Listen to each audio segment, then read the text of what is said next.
মানুষের মধ্যে তফাৎ করেন নাই, সবার সাথে মিশেছেন, ভালো আচরণ করেছেন, বেঈমানদের সাথেও ভালো আচরণ করেছেন, মুনাফিকদের সাথেও ভালো আচরণ করেছেন, সবার সাথে ভালো আচরণ করলেন।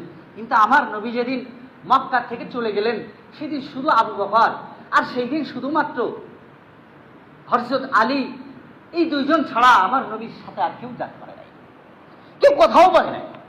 কিরে, যেই নবী মক্কায় বড় হলো, যেই নবীর কাছে মানুষ আমানত রাখলো, গচ্ছিত রাখলো টাকা পয়সা সোনা, যেই নবীকে কাফের বেঈমানেরা বলল না তিনি আসলে ভালো ছেলে, সেই নবী যেই দিনকে মক্কা থেকে চলে গেল, তার পক্ষে কেউ বলল না,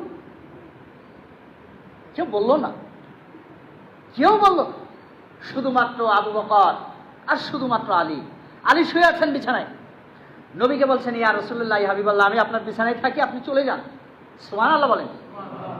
ঈমান দেখছেন, ঈমান কত মজবুত। সে নিশ্চিত জানে যে আজকে এখানে শুয়ে থাকলে আপনি আমাকে হত্যা করবে, নিশ্চিত সে জানে। কিন্তু বলছি, ইয়া রাসূলুল্লাহ, হাবিবাল্লাহ, আপনি চলে যান, মদিনায় যান, আপনি সেখানে গিয়ে ইসলামিক বিপ্লব ঘটান, সেখানে দিনের কথা বলেন।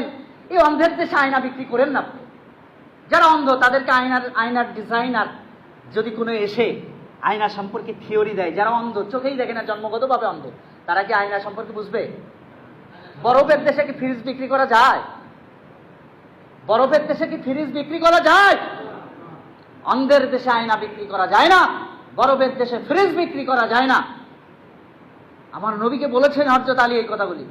আমার নবী চলে গেল, যার পরে দরজার কিনারায় দাঁড়িয়ে বলছে, আলী, তোমার কি মনে নাই যে এখনই কাফের বেঈমানের আমার ঘরে আসবে, তোমাকে আমাকে মনে করে তোমাকে হত্যা করবে?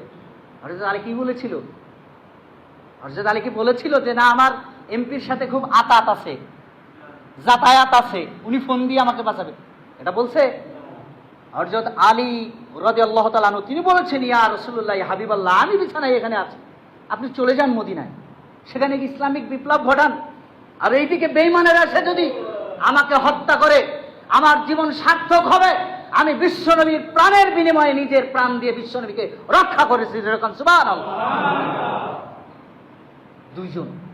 আমি অবাক হয়েছি ইতিহাসটা যখন পড়েছি, অঝরে কেঁদেছি যে এই হাদিস, আমার নবী 40 বছর যেখানে লালিত পালিত হলেন, এত ভালো মানুষ, তার জীবনে কোনো কলঙ্কের দাগ নাই, সেই নবীর পক্ষে কেউ বলতেও পারল না, মক্কার কোনো লোকই বলতে পারলো না। কেন পারলো না?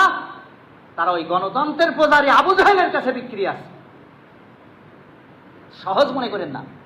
ঈমান শুধুমাত্র মসজিদে আসা, নামাজ পড়া, এটা ঈমানদার না। শুধুমাত্র ঈমান না, এটাও ঈমান, তবে শুধুমাত্র ঈমান না। আপনি যদি ইমামের পক্ষে না বলতে পারেন, আলেমদের পক্ষে যদি কথা না বলতে পারেন, হকের পক্ষে যদি বলতে না পারেন, আপনি কি মনে করেন যে ওই যে ফিলিস্তিন যেমন মসজিদ নিয়ে যুদ্ধ হচ্ছে, আপনি থাকলে খুব মসজিদের পক্ষে যুদ্ধ করতেন? না, পারতেন? সহজ, সহজ। আল্লাহ সেই জন্য বলেছেন যে ওয়াতাওয়াসসাউ বিল হক, হকের উপরে নিজেকে রাখো, ওয়াতাওয়াসসাউ বিস সাবর, আর ধৈর্য ধারণ করো, কারণ ধৈর্য ধারণ না করলে বিপ্লব আসবে না। ঠিক কিনা? কারণ ধৈর্য ধারণ করতে হবে। যে ব্যক্তি হক কথা বলবে, সমাজ তার বিরোধিতা করবে, রাষ্ট্র তার বিরোধিতা করবে, পরিবার তার বিরোধিতা করবে, প্রতিবেশী তার বিরোধিতা করবে। আর 4টা সেক্টর থেকে যতক্ষণ আপনার বাধাও না আসবে, ততক্ষণ আপনিও ঈমানদার না। যতক্ষণ 4টা বিষয় থেকে আপনার বাধা এসেছে, তখন আপনি ঈমানদার। একেবারে নির্দ্বিধায় নিশ্চিন্ত বলতে পারেন যে আমি ঈমানের পথে আগাচ্ছি, আমি ঈমানের দিকে আগাচ্ছি। কই আপনি নামাজ পড়েন, আপনার ফ্যামিলি বলছে, বাধা দিয়েছে, আপনার রাষ্ট্র বাধা দিয়েছে, আপনার সরকার বাধা দিয়েছে,